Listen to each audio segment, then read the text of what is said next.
Good morning, Southampton Alliance Church. Today I'm not leading worship, although this is normally where I lead worship.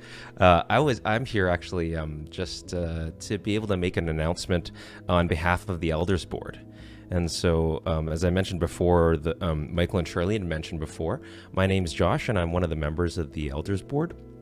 And I serve alongside Gordon and Dan, who are both from the English ministry on the board as well. And today I just have a couple of announcements to make about two events that are coming out. The first one is the town hall meeting, and the second one is the annual general meeting.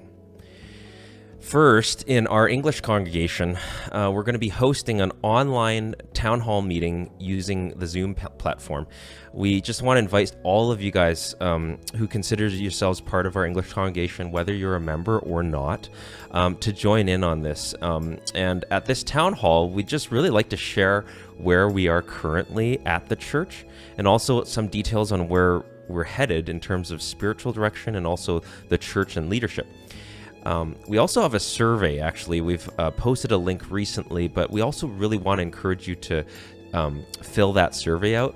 Please look at the description in our YouTube video today, and there's a survey on there, and we just want as many people within English to fill that survey out as possible. There are questions that talk about, are there any things that we haven't addressed that you think that we need to address?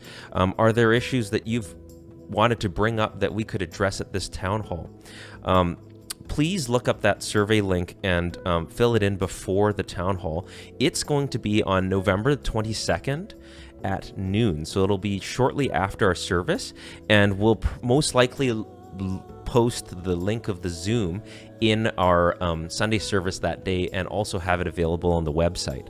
We really want you to join, and we really want to hear from you, and we want the whole church, or at least the English congregation, to vision together as we kind of go forward, especially in the middle of this pandemic. I think it really provides for us an opportunity to really listen to where God wants us to go, and then just to start from a clean slate. So the second thing that I want to share with you is about our annual general meeting. And as you know, we've kind of spoken about that in our previous info sessions, and things have slightly changed in terms of the guidelines from the government. As a result, SEAC is actually hosting an online annual general meeting on December the 6th, 2020. So just mark that on your calendars, December the 6th. In terms of a little bit of background about why, because previously when we had that info session, we had said that we'd probably forego that this year because we couldn't meet in person. Our current bylaws require that we at least have about 20% of our members show up. So that's about, in terms of our last counts, somewhere between 104 and 106 people. They all have to be present in order to establish a quorum and then conduct business at our annual general meeting.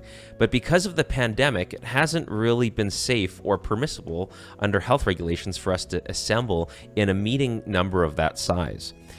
Earlier this year, when the COVID crisis began, the government of Alberta kind of suspended the deadline requirements for any nonprofits like our church to hold their annual general meetings, at least for this calendar year.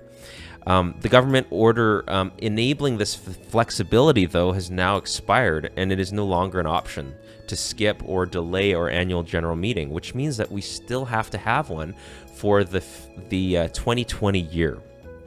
Now, just to reiterate, we're scheduling it for December the 6th. However, with the current restrictions, as you can see, the numbers are continuing to rise. We aren't really able to hold meetings any greater than, at this point, we feel 15 people at the church in person.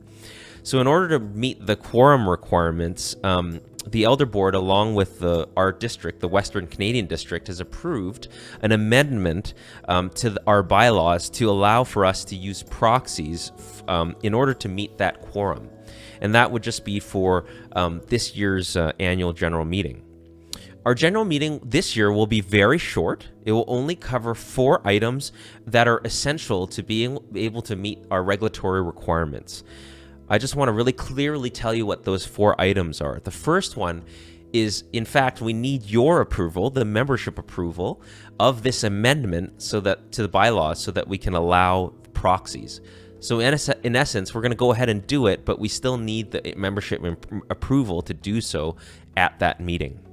The second thing is we're going to be presenting and approving the 2021 budget. Thirdly, we're going to be nominating the Elders Board Nomination Committee, otherwise known as the ENC. We did not have one this past year, but we're going to nominate one for the following year. And lastly, in relation to that, we're also asking the membership to approve an extension of the current Elder Board by an extra year. That 1-year extension is necessary as COVID has really not allowed SEAC to nominate or form a current Elders Nomination Committee. So prior to the AGM, we also want to have an information session. And so the information session conveniently lands on the same day as our town hall meeting.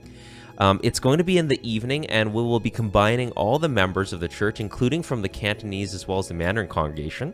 And we're going to be meeting online as an info session at 7 p.m. And most likely this will be a live stream session. The Elders Board will review the full details of each of the previously mentioned 4 items. And this is an opportunity for members also to ask questions on any of those 4 items. And if we do a sort of a live stream format, then you can ask questions on the live stream. If we do a Zoom format, then you can certainly ask on the Zoom.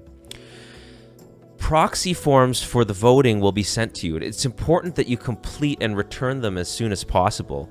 We require that, as I spoke before, about 104 people reply to being completed in order for us to meet the quorum when we hold that AGM on December the 6th.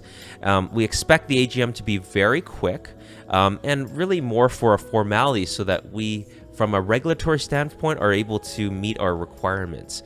And the results of the AGM will be communicated back to the members as an announcement afterwards.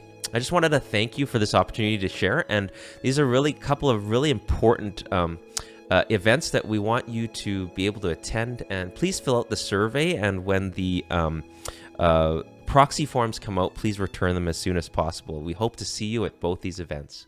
Thank you.